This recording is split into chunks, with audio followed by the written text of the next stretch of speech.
Bonjour à tous, j'espère que vous allez bien.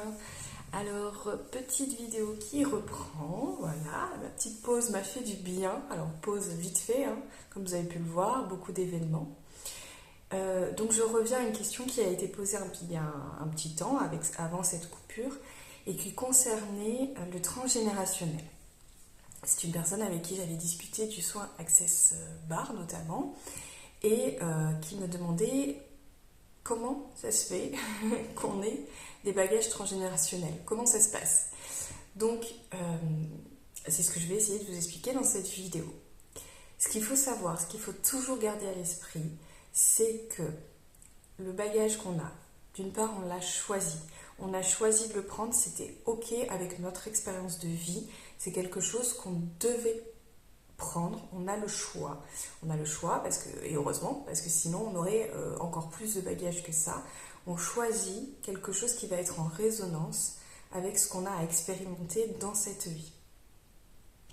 Premier point positif. Deuxième point positif, c'est vraiment que ce bagage qu'on a choisi et qui nous pèse, c'est pas pour rien qu'on cherche à nettoyer le transgénérationnel, c'est que ça devient quelque chose de pesant dans notre vie à nous et dans nos expériences à nous. Il nous est pas déposé pour que ce soit une souffrance. On reçoit ce bagage transgénérationnel, à la base, c'est une intention extrêmement bienveillante, extrêmement protectrice, qui fait que petit à petit ce bagage s'installe. Je m'explique un petit peu mieux. Dans la lignée transgénérationnelle, à un moment donné, une personne va vivre un événement traumatisant. Attention encore avec ce terme traumatique. Tout peut être traumatique. Un traumatisme, ce n'est pas forcément quelque chose d'extrêmement violent. Déménager peut être un traumatisme. Une phrase entendue peut être un traumatisme. Tout peut être un traumatisme à partir du moment où il fait lien avec le filtre de notre blessure d'âme. Donc, une personne dans notre lignée transgénérationnelle vit un événement qui, pour cette personne, est traumatique. Dans son ADN, dans ses informations, exactement comme c'est passé d'âge en âge à travers l'âge de l'être humain que, attention, mettre la main dans le feu, ça brûle. Voilà, on le sait, c'est engrammé, c'est une information qui est dans notre ADN.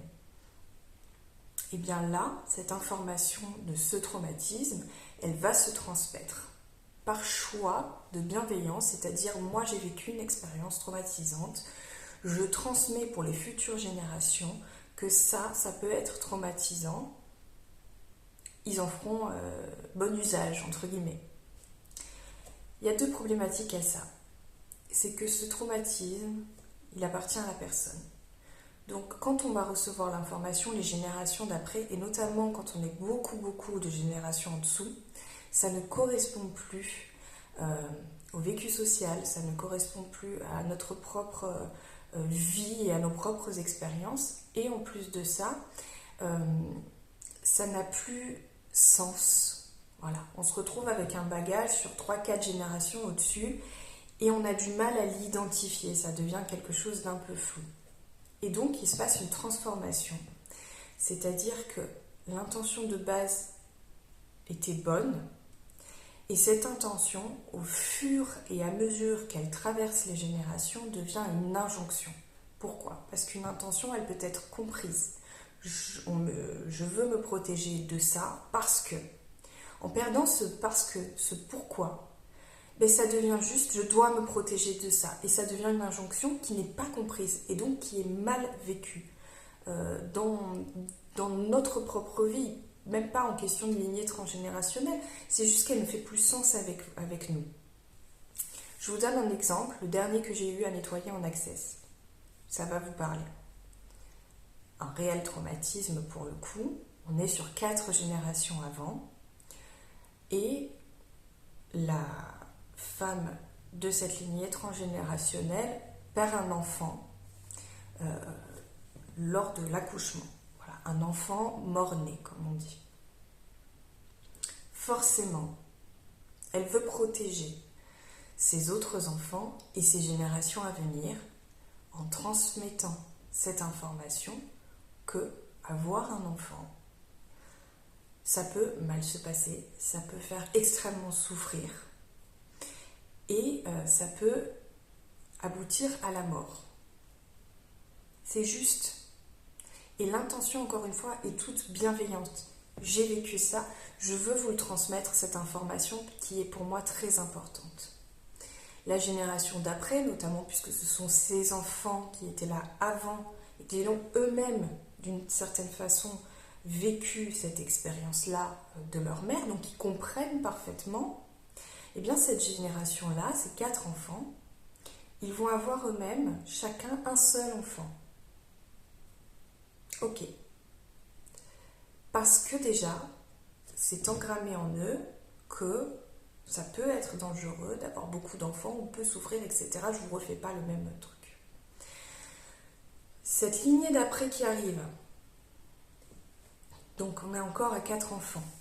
Cette lignée d'après qui arrive, il faut savoir que l'enfant qui était mort-né était un garçon. Elle a eu 3 garçons, une fille, et donc un dernier garçon qui, lui, n'a pas survécu. Les 4 enfants de la génération d'après sont des filles qui, elles-mêmes, seulement 2, vont faire des filles. Moi, je tombe sur cette génération-là, et avec une femme, c'est écrit dans son histoire, très certainement, qui doit avoir des garçons, et qui n'arrive pas à tomber enceinte. Pourquoi ? Parce que cette information, attention, c'est dangereux d'avoir un garçon, et notamment masculin, c'est devenu une injonction, n'est pas de garçon, n'accouche pas d'un garçon. Elle ne sait pas pourquoi, ça s'est perdu comme information. Elle ne sait pas d'où ça vient, elle n'a aucune conscience de ça, et elle doit avoir des garçons. C'est comme ça. Alors quand je dis elle doit, c'est que c'est écrit dans son histoire. Elle est certainement là pour casser ce lien-là transgénérationnel. Et c'est pour ça qu'elle va faire des garçons. Le problème, c'est que si personne ne peut intervenir sur cette information-là qui a été transmise, cette injonction qui est devenue quelque chose d'incompréhensible, mais qui est une loi, et on l'a accueillie parce qu'on sait que c'était avec bienveillance qu'on m'a donné cette information, donc elle a sens en moi, donc je dois la respecter.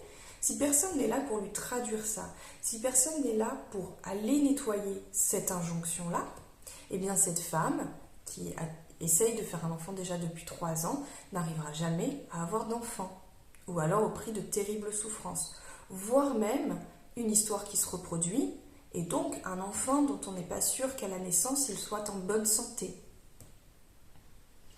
Nous avons nettoyé cette mémoire-là, et c'est m'est arrivé de nombreuses fois, donc j'attends la bonne nouvelle, et si elle regarde cette vidéo, qu'elle le sache encore plus, j'attends cette bonne nouvelle de la naissance à venir. C'est pas la première, c'est pas forcément exactement la même histoire, mais très souvent, voilà, pour cibler sur cette problématique de naissance, très souvent, on peut remonter quelques générations, trouver la problématique exacte, la nettoyer et permettre à ces femmes eh bien, de vivre leur grossesse tranquillement. Voilà. Pour donner un exemple concret, on en a d'autres. On a des personnes qui n'arrivent pas à trouver un travail, quelque chose de fixe, quelque chose qui fait résonance en eux.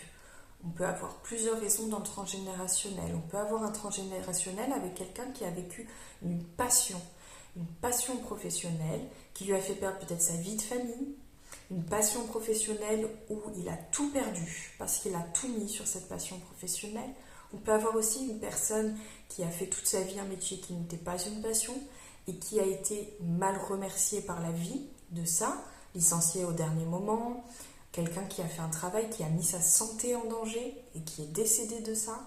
Et toutes ces informations-là, dans la lignée transgénérationnelle, elles vont s'inscrire, elles vont s'engrammer et un beau jour, elles vont ressortir chez une personne parce que c'est sa mission, diront certains, Moi, je pense que c'est parce que ça résonne avec sa blessure d'âme et ce qu'elle doit travailler. Et donc, c'est cette information-là particulièrement qui va ressortir dans sa vie et qui demande à être nettoyée. Je suis complètement sortie de la petite vidéo que je voulais vous faire, mais voilà, c'est hyper intéressant et je pense que c'est très important que vous compreniez pourquoi on va nettoyer ce transgénérationnel. C'est pas juste bon, on enlève des bagages, ça ira mieux dans votre vie, c'est qu'on a des informations qui vont réellement modifier le sens de votre vie après. C'est tout l'idée et c'est tout le but. Voilà. Si vous avez d'autres questions, n'hésitez pas, il faut que je me prépare à faire des vidéos en retard. J'ai quelques questions en attente, mais si ça vous intéresse d'en savoir plus sur un autre sujet, je suis à votre disposition. À très vite!